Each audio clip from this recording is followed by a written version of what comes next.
Well, welcome to our live question and answer with Jeff Slaughter. And all throughout our chapel service, people were sending in questions through the chat. And so we're going to ask Jeff a few of those questions, and a few of them even came in for me as well. Jeff, the first one is, how do you get inspired each year to write music? This is your 15th theme. Year. So Yeah. how do you get inspired? Well, the Lord there's always some situation that comes into my life about the time that I'm writing the music. Usually I get about 2 to 3 weeks to write the songs.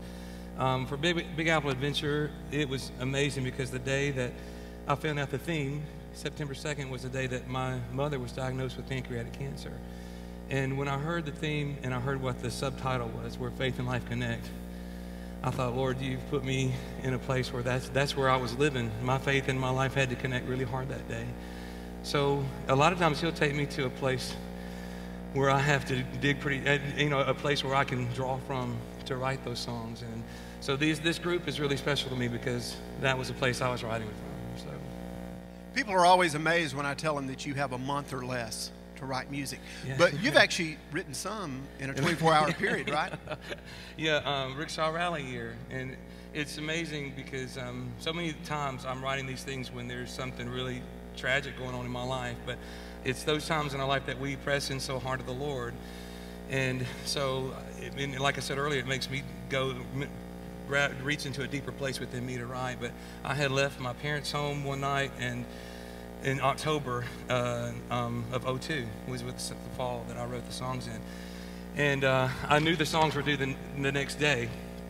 And I called and I said, hey, can I get a few more days? And like, man, we wish we could do that, but we got to have them tomorrow. And I'm like, well, I don't have even a snippet of anything, you know? And I thought, well, this is going to be the last year. They're never going to let me write again because I'm not going to be able to deliver the songs.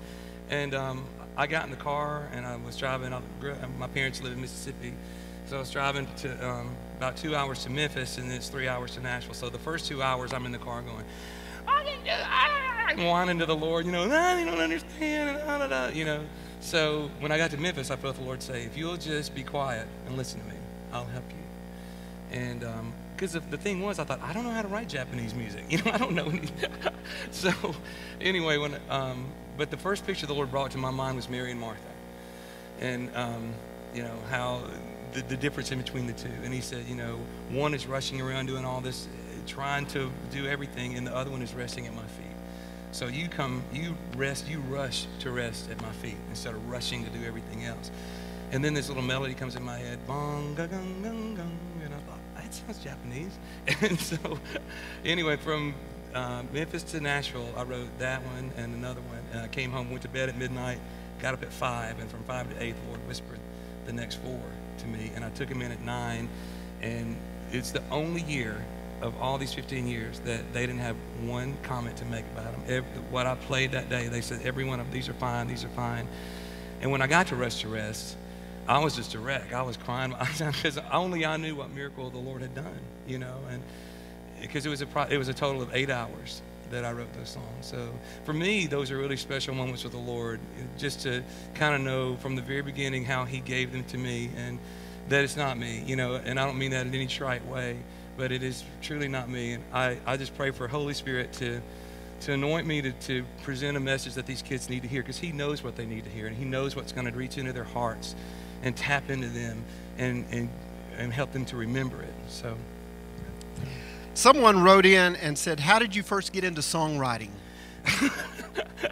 Well, my first song I wrote when I was a sophomore in high school for this girl that I was in love with named Gwen Elmore. I don't know if hey Gwen, I don't know if she ever even knew that. But she does now. Well, we were in band. We were in band together, and she played the French horn, and I played the tuba. Well, I thought, if I'm going to sit next to Gwen and get to know her better, I need to switch to French horn. So I switched to French horn, and I didn't know how to play the horn. But she was first chair. For you get band guys out there, you know what that means. You know the level of how well you play. So she was first chair, so I knew I had to practice a lot to get up to second chair to sit next to her. Well, I practiced a little bit too hard, and then I beat her. And I got first chair, she got second, which wasn't a good thing. But I was a sophomore, and she was a senior, and she was graduating, so I thought, what can I do that'd be really cool? And I thought, I'll write her a song. And it was I'm so embarrassed to tell you. It was called It's So Hard to Say Goodbye to You. followed up by the hit Special Friend, whatever. So it is how it began. But then when I got in college, I was in a Christian band called The Fishermen. It was 1983. That was a cool name in 1983. But anyway, so I started writing some songs for them. And then when I moved to Nashville is when I started taking it more seriously. And the first summer that I moved here, I was working at a day camp. And I would play and sing for the kids all day. And at one point, I was with them all day, but there would be a little break period where I'd play and sing for them. And one day, this little girl came up to me and said, "Do you write all those songs you play and sing?" And I said, "Yeah." She goes, "Those are contemporary Christian songs, aren't they?" And I said, "Yeah." She said, "Well, my daddy owns Meadowgreen Music. Would you like to meet him?" And at that time, Meadowgreen was one of the top Christian publishers. And I said, "Well, sure, I'd love to meet him." And I thought, he's not going to want to meet me, some counselor at camp that writes songs. But she told him about me, and one day she drove me out to the car, and she said, "Daddy, this is the guy I was telling you about." And he gave me his card and said, "Holly tells me great things about you. Why don't you come see me?" So that kind of was the meeting that opened the door for me here to start writing for different companies. But it was, to me, it's awesome that, you know, I've been doing kids ministry for 24 years, and the way that I was able to get into the songwriting field here, industry here in Nashville, was through a child, you know, opening the door for me. Right. So that's truly a case where a child should lead them. I'm going to ask you another question that's kind of related, but first we have a question. They want to know where you got those yellow shoes. Oh, man. I've got so many comments on my yellow shoes. I love these. Well, I went to New York this weekend to film a music video for By Faith, the Day One song. And we were looking, this guy that was helping me shoot said, we just need something different. I want something that just pops. And we were just walking down the street, and we went in this store, and we saw these yellow shoes. He's like, "You got to have those." And then we got this red plaid shirt and this funky T-shirt and stuff. And I just love the yellow shoes. I think that, you know, you got to do what you got to do sometimes, you know. So. Well, and they can't see the logo unless they're looking up there, but yellow and red goes well. That's right. It goes really well. Coordinates. This kind of connects to some of the original questions, and it says, what does Jeff do when he's not writing music? Most of us think of you as the VBS guy, but you do have a life the other 51 weeks out of the year. Yeah. I lead worship for Central Kid camps and a lot of independent events in churches. This is actually this summer was my 24th summer to lead worship for kids camps, so it was awesome. I can't believe it's flown. But you know, the sweet thing is it feels like it's the best it's ever been for me right now. But like January, we do all the VBSI conferences, and then February through May, I'm doing weekend things in churches. We do the summer of Central Kid, and then in the fall I'm traveling, but then we start on VBS, and so I usually try to take off like part of November and December, just kind of regroup again for the next year. Yeah, I got to see Jeff actually lead worship at a children's camp this year for the first time. And as much energy as you have after 24 years, I would have loved to have seen you your first year just to see how you did that. It's a lot of coffee in the Holy Spirit. A lot of coffee in the Holy Spirit, exactly. I understand. Especially when you got on Humpty Dump or something like that. Yeah, very good. Had the whole stage shaking. Rocking. Yeah, the props were falling. Everything's happening. There's a question that... I guess this one's directed to me, and it says, how do you come up with the theme each year? Well, first of all, I don't. There's a whole team that does, but we use a process that we call Think Tank. Not exactly a real creative name, I guess, for our process, but what takes place during that process is extremely creative. Each year, we invite people from all over the United States. We invite children's ministers and pastors and Vacation Bible School leaders and children's leaders. We invite people from very small membership churches to very large churches, rural churches, inner city, a mixture of cultures, a mixture of male and female. We try to get as much diversity as we can, and we pull those people together for 3 days, and we just drain them of everything that they have in them. But actually, we have some kind of techniques that we use to get them to playing around in their own mind what they think kids would enjoy.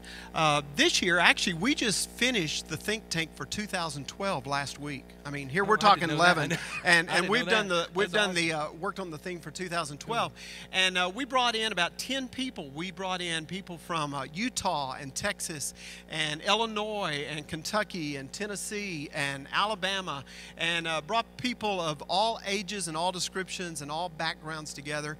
And this year, we asked them, we sent them a list of questions, and we said, before you come, go and talk to a group of children and ask them their opinion on these questions, because we use that to really help create the theme. Last year, or actually this summer that we're in the midst of the moment, I guess you could say.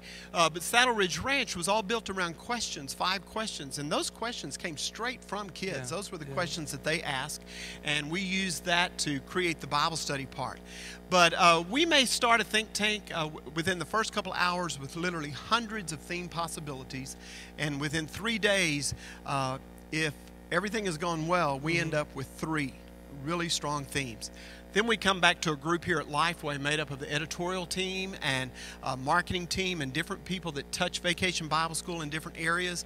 And we all sit down for a day, sometimes longer, and we start looking at those 3 themes and say which one really has the best possibility, which one's going to work. We kind of look a lot of times at a 3rd grade boy. It's kind of the same for the music. If a 3rd grade boy is attracted to it and likes it, then we feel like, man, we can make this work some way or another. But you know, the reality of a theme is that we have a lot of dependence on God. Just like you said, you cry out to God for the songs. We start crying out to God months in advance, asking Him who needs to be on the think tank, asking Him to send those people, and then asking God to create within their minds and within our minds that theme that's going to be just the perfect theme. Yeah. And we're working about 18 months out. So, you know, we don't always know what's going to happen that year when the material is actually used, but it is always amazing how God knows, and God works that out in advance. You know, something I love about the last several years of the themes that we've had is they are more about building a relationship with Jesus. I mean, it goes beyond salvation, which is our key focus of VBS, and it's awesome that, you know, it is such a great tool for to lead kids to salvation, but to go beyond that and say this is how you build this relationship with them and not just stop there. And especially like this year with, you know, living by faith and living it out, you know, being bold about your faith. And especially in these days, I mean, we've got to train them up to have that passion, because I feel like that's one thing the enemy's trying to rip away from them is the truth, their boldness, you know, their excitement about Jesus, so I'm just grateful to get to be a part of a program that presents that message and trains them up in a relationship with Jesus. You know, you talked about what kids do with what they have learned, and one of the most critical parts of LifeWay's Vacation Bible School material is the daily life application. We can spend all day doing a lot of fun stuff, but if we do not drive that application home, we've missed it. And every day there is a purpose for that day, for the crafts, for the music, for the missions, even for the snacks, and especially for the Bible study and the songs that lead to that central point for the day and then lead to that life application of it's not enough just to know, but how do we put it into practice? And I don't believe in writing baby songs for them. You know, I'm not going to write fluff. I want to take the word. And, you know, we grew up singing hymns that a lot of times we may not have understood every single concept in that hymn, but we were planting a truth in our hearts that has grown in us. And I was talking to a group of kids this summer, and I said, you know, I learned Great Is Thy Faithfulness when I was a kid in church, and I sang it. It didn't really have that great of an impact in me then, but when I sang it at my mother's funeral, it meant everything to me, because I have lived this life with that truth planted in my heart, growing and growing. And so when I went into this 15 years ago, I thought, I want to give them meat. I want to give something deep. I don't care if they're kindergarten or 1st grade. They're speaking something, singing something over themselves. And the power of our words, you know, there's such a power in our word to bless ourselves and to encourage ourselves in the ways of the Lord. And just my prayer is that they're planting that in their heart, and it's going to grow into their lives. They'll be able to call that back.